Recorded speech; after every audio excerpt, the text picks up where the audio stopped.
Glory to God, isang mapagpalang umaga sa inyo mga kapatid, at ang ating paksang pag-uusapan ngayon ay about paano nga ba maging matatag.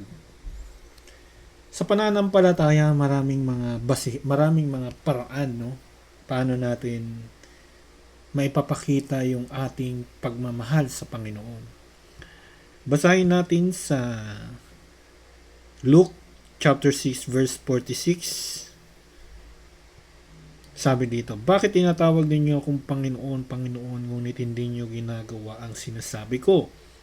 Ipapakita ko sa inyo kung ano ang katulad ng bawat lumalapit sa akin at nakikinig sa aking mga salita at ginagawa ang mga ito.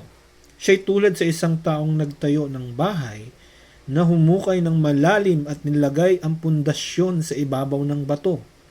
Nang dumating ang isang baha, umagos ang tubig sa bahay na iyon, ngunit hindi ito natinag sapagkat mahusay ang pagkakatayo nito. Tinuturing na kapag tayo pala'y nagpasakop at sumunod sa salita ng Diyos, sabi dito, para tayong nagtayo ng isang bahay na humukay ng malalim at inilagay ang pundasyon sa ibabaw ng bato.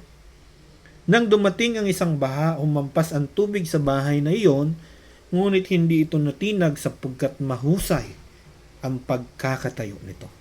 Purihin ang pangalan ng Panginoon. Our teaching for today, number 1, the Lordship of Christ brings order out of chaos. Ang laging panglaban natin, salita ng Diyos, sa lahat ng uri ng masama. Yan ang pundasyon natin. Yan ang magpapatatag sa atin, ang pananampalataya natin sa ating Panginoon. Ang pakikinig sa kanyang mga salita. The Lordship of Christ lead us to true success. Bakit? Pinagpala ka na. Once na ikaw ay makinig at tumupad sa salita ng Diyos, pinagpala ka na. You are already successful. Number 3, the Lordship of Christ is our strong foundation. Sapagkat walang ibang pundasyon kundi ang salita ng Diyos. Yan ang magpapatatag, yan ang magbibigay sa atin ng katagumpayan sa buhay na ito.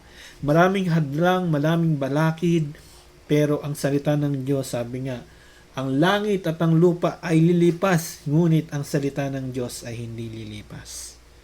Application for today, number 1. Surrender all your stubbornness to the Lord. Isuko natin sa Panginoon ng ating mga kahinaan, mga pag-worry sa buhay. Ibigay natin sa Diyos. Number 2, shape your life under the Lordship of Christ. Magpasakop tayo sa salita ng Diyos. Sumunod tayo sapagkat nandyan ang totoong biyaya. And number 3, serve the Lord with excellence at all times. Purihin ang pangalan ng Panginoon. To God be the glory. Glory to God.